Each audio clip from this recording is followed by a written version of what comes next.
ഈ കേരളത്തിലെ ഉദ്യോഗാർത്ഥികളുടെ ഒരു ആശാ കേന്ദ്രമായിരുന്നു പബ്ലിക് സർവീസ് കമ്മീഷൻ. കഴിഞ്ഞ ഏതാനും കൊല്ലങ്ങളായി ഇതിലുള്ളൊരു വിശ്വാസ്യത തന്നെ നഷ്ടപ്പെട്ടിരിക്കുകയാണ്.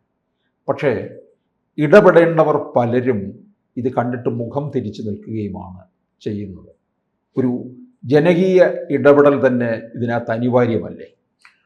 തീർച്ചയായിട്ടും നമ്മുടെ ഡൽഹിയിലെ പാറ്റകൾ ഇറങ്ങുകയും നീറ്റ് പരീക്ഷയുമായി ബന്ധപ്പെട്ടിട്ട് ആദ്യം അത്രയധികം മാധ്യമ ശ്രദ്ധ നേടിയില്ലെങ്കിലും അത് പിന്നീട് അവരുന്നയിച്ച വിഷയങ്ങൾ ജെന്യുവിനാണെന്ന് തിരിച്ചറിയുകയും സർക്കാർ അത് അംഗീകരിക്കുകയും ബന്ധപ്പെട്ട മന്ത്രി രാജിവെക്കുകയും ഒക്കെ ചെയ്തു. അതൊരു പുതിയ നമ്മുടെ ഇന്ത്യൻ രാഷ്ട്രീയത്തിലൊരു പുതിയ ചുവടുവയ്പ്പാണെന്ന് വേണമെങ്കിൽ പറയാം. കാരണം അംഗീകൃത പ്രതിപക്ഷത്തിന് കാര്യമായ റോളൊന്നുമില്ലാത്ത ഒരു ജനമുന്നേറ്റത്തിൻ്റെ മുന്നിൽ സർക്കാർ അവരുടെ ആവശ്യങ്ങൾ പൂർണ്ണമായും അംഗീകരിക്കുന്ന ഒരു സംഭവം. അപ്പോൾ അത് യഥാർത്ഥത്തിൽ സർക്കാർ കീഴടങ്ങി എന്ന് പറയുന്നതിനേക്കാൾ ഉപരി അത് ജനഹിതത്തെ സർക്കാർ മാനിച്ചു എന്നുള്ള ഒരു ജനാധിപത്യ ഭരണ സംവിധാനത്തിൽ ജനങ്ങളാണ് മാസ്റ്റേഴ്സ്. അപ്പം നരേന്ദ്രമോദി സ്ഥിരം പറയുന്നതാണ്. അപ്പോൾ അതുകൊണ്ട് ആ ജനഹിതത്തോടൊപ്പം ഗവൺമെൻറ് നിന്നു. അവിടെ അനാവശ്യമായ ഒരു ഈഗോ പിടിവാശിയൊന്നും സർക്കാർ കാണിച്ചില്ല. അപ്പോൾ നമ്മൾ കേരളത്തിൽ അതിൽ നമ്മൾ എടുത്തു പറയും. ഞാൻ എന്തുകൊണ്ടാണ് ഈ പാറ്റകളുടെ വിഷയം പറയാൻ കാരണം, ഈ പാറ്റ സമരത്തിൽ ഏറ്റവും കൂടുതൽ പിന്തുണ കൊടുത്തത് കേരളത്തിലെ ആൾക്കാരാണ്, വിശേഷിച്ചും കേരളത്തിലെ സെലിബ്രിറ്റികളായിട്ടുള്ള ആൾക്കാർ. ഇതുവരെ രാഷ്ട്രീയ മണ്ഡലത്തിൽ അഭിപ്രായം പറയാതിരുന്ന പ്രമുഖരായിട്ടുള്ള ആൾക്കാർ, വിശേഷിച്ചും നമ്മൾക്ക് എല്ലാവർക്കും പ്രിയങ്കനായ സിനിമാ നടൻ മമ്മൂട്ടി, അല്ലെങ്കിൽ ടൊവിനോ തോമസ് തുടങ്ങിയിട്ടുള്ള, അല്ലെങ്കിൽ ജയസൂര്യൻ, കുഞ്ചാക്കോ ബോബൻ തുടങ്ങിയിട്ടുള്ള ഒരുപാട് സിനിമാ രംഗത്തുള്ള ആൾക്കാരുൾപ്പെടെ ഇതിൽ അഭിപ്രായം പറഞ്ഞാൽ മോഹൻലാലിൻ്റെ മകളുണ്ടായിരുന്നു, മറ്റു പലരുടെയും. അപ്പം അതുവരെ കേരളത്തിൽ നമ്മളാരും ശ്രദ്ധിക്കാത്ത ഈ ഇത്തരം സെലിബ്രിറ്റികളൊക്കെ ഈ പാറ്റ സമരത്തിൽ പിന്തുണ കൊടുത്തിരുന്നു.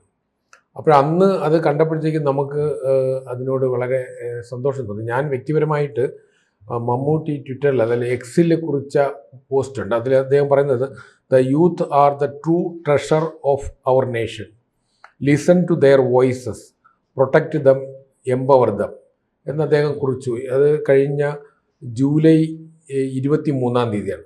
24-ാം തീയതി സോനം വാങ്ചുക് നിരാഹാര സത്യാഗ്രഹം അവസാനിപ്പിക്കുന്നു. 25-26 ആകുമ്പോഴത്തേക്കും പൂർണ്ണമായിട്ടും ആ സമരം ഒത്തുതീർപ്പായി. അപ്പോൾ ആ തരത്തിൽ മമ്മൂട്ടി സൂചിപ്പിച്ചതുപോലെ തന്നെ ഈ യങ്സ്റ്റേഴ്സിനെ കേൾക്കാൻ സർക്കാർ തയ്യാറായി. അപ്പോൾ തീർച്ചയായിട്ടും നമ്മൾ അതിനെ അപ്രീഷിയേറ്റ് ചെയ്യേണ്ടതാണ്. അപ്പം മമ്മൂട്ടിയുടെ ആശങ്കയെ സർക്കാർ ഉൾക്കൊണ്ടു എന്നുള്ളതും നമ്മൾ അപ്രീഷിയേറ്റ് ചെയ്യേണ്ടതാണ്. പക്ഷേ നമ്മുടെ മുന്നിൽ വരുന്ന വേറൊരു വിഷയം, ഇതേ സമയത്താണ് കേരളത്തെ സംബന്ധിച്ച് നമ്മളെല്ലാവരും, നമ്മുടെ ഏറ്റവും കൂടുതൽ വിദ്യാസമ്പന്നരായിട്ടുള്ള ഒരു സമൂഹം, PSC മുഖേന ജോലിയിൽ കാത്തിരിക്കുന്നൊരു വലിയ സമൂഹം നമ്മുടെ സെക്രട്ടേറിയറ്റിൻ്റെ മുന്നിൽ നിരന്തരമായ സമരം നടത്തുകയാണ്. സമാന്തരമായിട്ട് നമ്മളെ നേഴ്സസ്, അതായത് നമുക്കറിയാം കേരളത്തിൽ അംഗീകൃത സ്വകാര്യ മെഡിക്കൽ കോളേജുകൾ ഉൾപ്പെടെ, അതുപോലെ മറ്റ് പ്രധാനപ്പെട്ട ഹോസ്പിറ്റലുകൾ ഉൾപ്പെടെ വർക്ക് ചെയ്യുന്ന ആയിരക്കണക്കിന് നേഴ്സസ് ബഹുഭൂരിഷം സ്ത്രീകളാണ്, യങ്സ്റ്റേഴ്സ് ആയിട്ടുള്ള സ്ത്രീകളാണ്. അപ്പോൾ അവർ ഈ ചെറിയ വേതനത്തിന് വേണ്ടി ജോലി ചെയ്യുന്നവരാണ്. അപ്പോൾ അവരുടെ ഒരു കൂട്ടായ്മയുടെ സമരവും മാസങ്ങളോളം നടന്നിട്ട് നമ്മുടെ മാധ്യമങ്ങളും കാര്യമായ ശ്രദ്ധ അങ്ങോട്ട് കൊടുത്തില്ല. അതുപോലെ തന്നെ നമ്മുടെ സെലിബ്രിറ്റികളും തിരിഞ്ഞു നോക്കിയിട്ടില്ല. അപ്പോൾ നമ്മുടെ മുന്നിലുണ്ടായ ഒരു വിഷയം, എന്തുകൊണ്ട് ഡൽഹിയിലുള്ളത് ശ്രദ്ധിച്ചു, തിരുവനന്തപുരത്ത് അല്ലെങ്കിൽ കേരളത്തിലുള്ളത് ശ്രദ്ധിക്കാതെ പോകുന്നു? അപ്പോൾ നമ്മൾ അവിടെ വരുമ്പോൾ നമ്മുടെ സെലിബ്രിറ്റികളുടെ വലിപ്പമാണോ, അതോ അവർ ചെറുതാകുന്നതാണോ, അതോ അവരാരെങ്കിലും ഭയക്കുന്നതാണോ എന്നതാണ്. അപ്പോൾ കേരളത്തിൽ വരുമ്പോഴത്തേക്കും ഭരണകൂടത്തെ എതിർക്കാൻ അവർക്ക് കഴിയുന്നില്ല. അതായത് എന്ത് തിന്മയും ഭരണകൂടത്തിൻ്റെ പിന്തുണയുണ്ടെങ്കിൽ ആകാം, നമ്മളത് കണ്ടില്ല എന്നുള്ള ഒരു മനോഭാവവും. അപ്പം ഡൽഹിയിൽ ആകുമ്പോഴത്തേക്കും BJP ഭരണകൂടം, അല്ലെങ്കിൽ മോഡി ഭരണകൂടമാണ്. കാരണം മോഡി ഭരണകൂടത്തിന് കേരളത്തിൽ അത്ര വലിയ ജനപിന്തുണയുള്ള സ്റ്റേറ്റ് അല്ല. ഇപ്പം നമ്മൾ സർവേകളൊക്കെ കാണിക്കുന്ന പോലെ BJPയുടെ വോട്ട് ഷെയർ എടുത്തു കഴിഞ്ഞാലും ഒരു 15 മുതൽ വേണമെങ്കിൽ 19% വരെ BJP ഇതുവരെ വോട്ട് വന്നിട്ടില്ല. അപ്പോൾ അതുകൊണ്ട് കേരളത്തിൽ ഒരു മോഡി വിരുദ്ധ രാഷ്ട്രീയത്തിന് സ്കോപ്പുണ്ട്.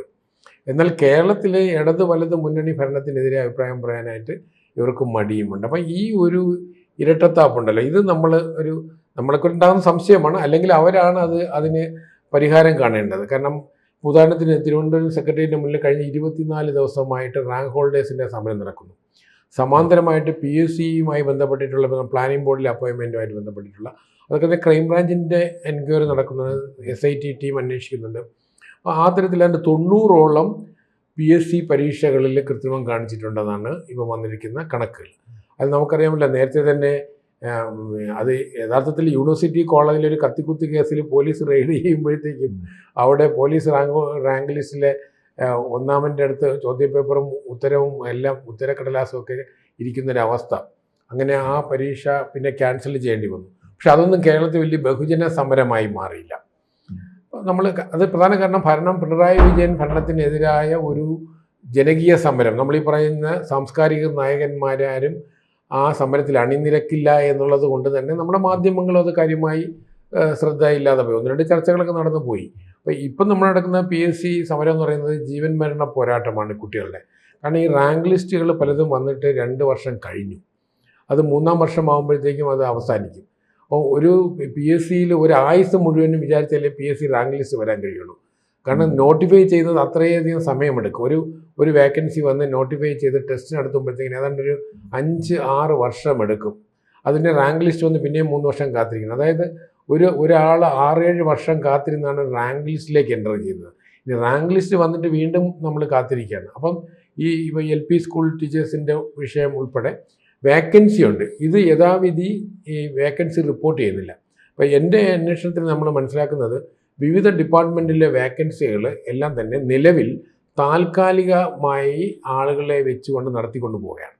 ഇതിൽ സർക്കാരിന് ലാഭമുണ്ട്, ഭരണകക്ഷിക്ക് ലാഭമുണ്ട്. അതായത് കഴിഞ്ഞ പിണറായി വിജയൻ സർക്കാരിൻ്റെ സമയത്താണ് വ്യാപകമായി ഈ തരത്തിലുള്ള താൽക്കാലിക ജീവനക്കാരെ വയ്ക്കുന്നത്. അതായത് പെർമനൻറ്റ് പോസ്റ്റിന് പകരമായിട്ട് റാങ്ക് ലിസ്റ്റ് നിലവിൽ നിൽക്കുമ്പോൾ തന്നെ അതിന് പെർമനൻറ്റ് അപ്പോയിൻമെൻറ്റ് നടത്താതെ താൽക്കാലികമായി പാർട്ടി അനുഭാവികളെ കയറ്റുകയും, അപ്പോൾ അവർക്ക് കൊടുക്കുന്ന ശമ്പളം നമുക്കറിയാമല്ലോ, താൽക്കാലിക ജീവനക്കാർക്ക് കൊടുക്കുന്ന ശമ്പളം ഒരു നാമമാത്രമായി കൺസോൾട്ടേറ്റ് പേ ആണ്. അപ്പം ഗവൺമെൻറ്റിന് സാമ്പത്തികമായ ലാഭമുണ്ട്, പാർട്ടിക്കും അതുകൊണ്ട് നേട്ടവുമുണ്ട്. അപ്പം മെരിറ്റ് ഉള്ള റാങ്ക് ലിസ്റ്റ് വന്ന കുട്ടികൾ അല്ലെങ്കിൽ ഈ ഉദ്യോഗാർത്ഥികൾ വെറും നോക്കുകുത്തികളായി അങ്ങനെ നിൽക്കുന്നൊരവസ്ഥയാണ്.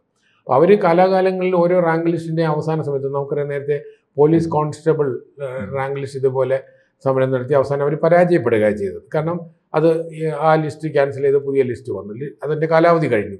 അപ്പോൾ ഇപ്പോഴും ഇതേ അവസ്ഥയിലാണ്.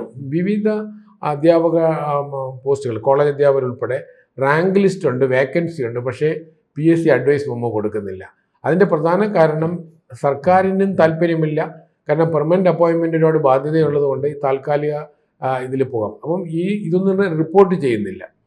യഥാർത്ഥത്തിൽ കറക്റ്റായിട്ട് റിപ്പോർട്ട് ചെയ്തിരുന്നെങ്കിൽ ഇതൊക്കെ യഥാവിധി നടന്നു പോകാമായിരുന്നു. നമ്മുടെ PSC അങ്ങനെ ചെയ്തുകൊണ്ടിരുന്ന ഒരു ഏജൻസിയായിരുന്നു.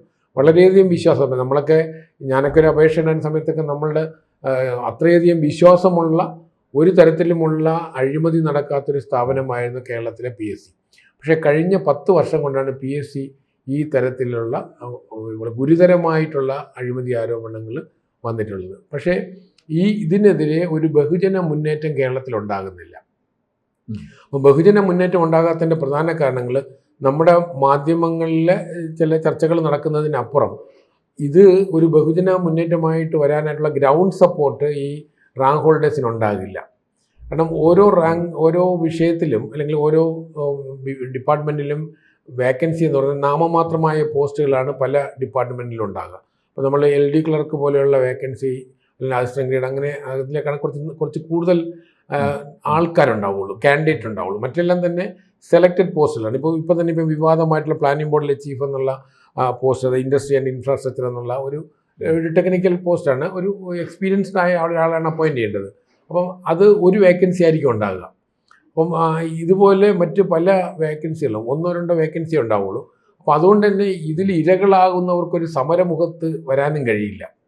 അപ്പം പലപ്പോഴും അവരുടെ രോദനം സമൂഹം ശ്രദ്ധിക്കപ്പെടാതെ പോവുകയാണ്. അത് കേരളത്തിൽ നമ്മൾ ഈ കേരളത്തിലെ യുവാക്കളെല്ലാം രാഷ്ട്രീയമായി സംഘടിച്ചത് കൊണ്ട്, അത് SFI ആയിട്ടും വിദ്യാർത്ഥി സംഘടനകളുടെ KSU എന്നുള്ള തലത്തിലോ അല്ലെങ്കിൽ AVP ഇങ്ങനെ പല സംഘടനകളുടെ എല്ലാവരും പൊളിറ്റിക്കലി ഓർഗനൈസ്ഡ് ആയതുകൊണ്ട് തന്നെ ജെന്യുവിനായ വിഷയത്തിൻ്റെയും ഒരു പൊതുവിഷയമാക്കി മാറ്റാൻ കേരളത്തിൽ കഴിയുന്നില്ല.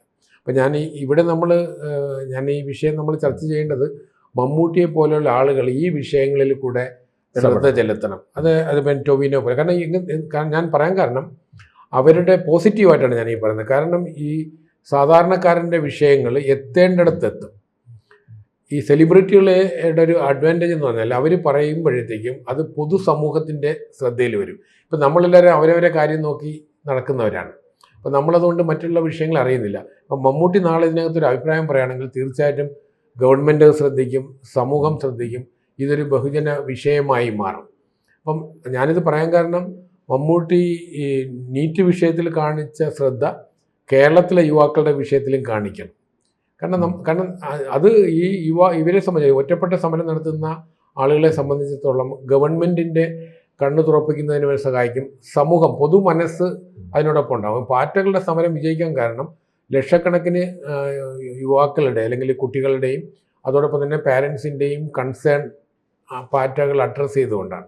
അപ്പോൾ ഇവിടെ ആ തരത്തിലൊരു ബഹുജന മുന്നേറ്റം നടക്കുന്നില്ല. അപ്പോൾ സെക്രട്ടേറിയറ്റിൻ്റെ മുന്നിൽ നടക്കുന്ന സമരങ്ങൾ പലപ്പോഴും ആ സമരാർത്ഥികളിലേക്ക് ഒതുങ്ങുകയും അവരുടെ വിഷയമായി മാറുകയും സമൂഹം അതവിടെ കാര്യമായ ശ്രദ്ധ പതിപ്പിക്കാതെയും പോകുന്നു. അപ്പോൾ ഇത്തരം സാഹചര്യത്തിലാണ് നമ്മുടെ സെലിബ്രിറ്റികൾക്ക് വലിയ റോളുള്ളത്. വിശേഷിച്ചും സിനിമാ രംഗത്തൊക്കെ നിൽക്കുന്ന ആൾക്കാർക്ക് വലിയ റോളുണ്ട്. അപ്പോൾ അവർ കേരളത്തിലെ വിഷയങ്ങളിലും മമ്മൂട്ടി പോലുള്ളവർ നമ്മുടെ യുവാക്കളുടെ വിഷയങ്ങളെ ടേക്കപ്പ് ചെയ്യണം, അഭിപ്രായങ്ങൾ പറയണം, ഗവൺമെൻറ്റിൻ്റെ കണ്ണ് തുറപ്പിക്കണം. തീർച്ചയായിട്ടും സമൂഹത്തിൻ്റെയും കണ്ണ് തുറക്കും.